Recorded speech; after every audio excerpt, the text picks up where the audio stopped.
សួស្តីបងប្អូនថ្ងៃនេះយើងចេញដំណើរទៅស្រុកណាស្ទឹងយកដើមស្វាយឬក៏ដើមទៀបប្រាំងយកទៅដាំ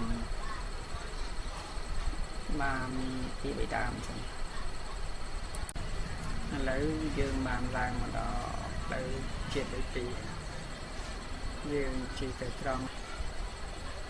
ហើយជា4-5 នាទីទៅដល់ចិត្តរោងចក្រវាហែយើងមកដល់កាត់យើងមកដល់ទំនប់90បានចុះមកលិចពលានជនហោះថ្មីហ្នឹងយើងទៅលិចត្រង់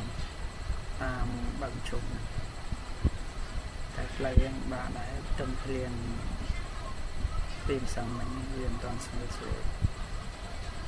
ទៅប្រហែលជាជាប់តោតិចហ្នឹងហើយយើងសុំកាត់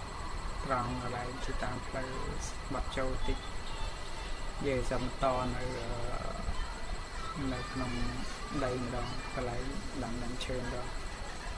ហើយផ្លូវវាបាទដែរបងប្អូនវាភ្លៀងច្រើនទៅធ្វើឲ្យពួកបាក់ជីដែរហើយទាំងការថតគឺបាទការដាំកូនឈើរបស់កូនខ្ញុំយ៉ាងដែរបងឥឡូវបងគាត់មកលើកមកហើយគាត់ដាំកូនឈើទឹកដែរគាត់ដាំកូនឈើហើយកូនឈើរស់អត់ចាំមើលតទៅទៀតមើលទៅដូចយ៉ាងកេកៈដែរដាំកាន់ជាប់នោះมันធ្នើមមើលកូនឈើបានមកដើមនេះតាមល្មុតទៅមកស្វាយកែវចិនទៅមកក្រោយចាំដាំបានមកទៅទៀតខ្លាហើយគាត់កាត់ទៀតថាសំឡងសិននៅទៅដាំវាយ៉ាប់សិនឥឡូវវីដេអូដាំឈើមកដើមមិនសិន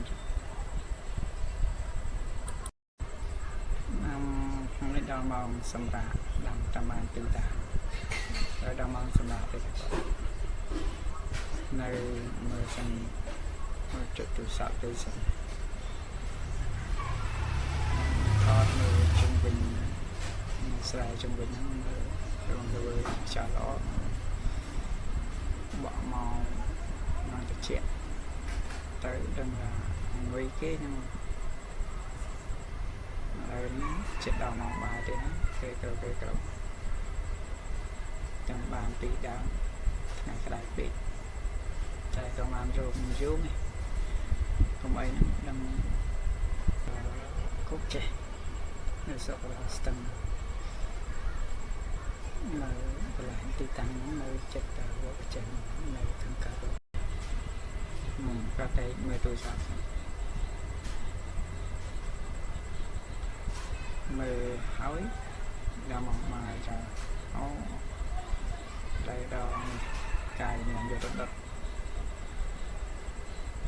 វាទឹកមិនមានច្រើនណាស់បានអត់ឥឡូវកាត់ចោលញ៉ាំចោល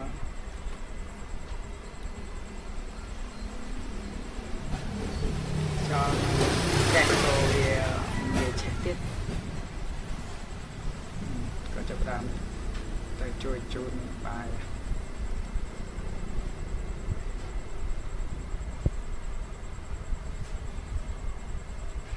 ដល់ម៉ោងបាយដល់ម៉ោងបាយរៀបចំបាយអូមួយ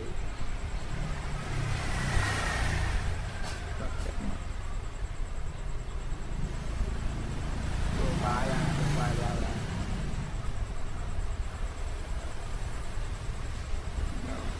មានទឹកគ្រឿងជើងទៅដៃស្វាយសក់ស្វាយជួយស្វាយមើលទៅទៅណាដាក់តែឡើងអស់បាយមួយឆ្នាំបាទទៅមានតែប៉ុណ្្នឹងទេអរគុណដែលបានទស្សនា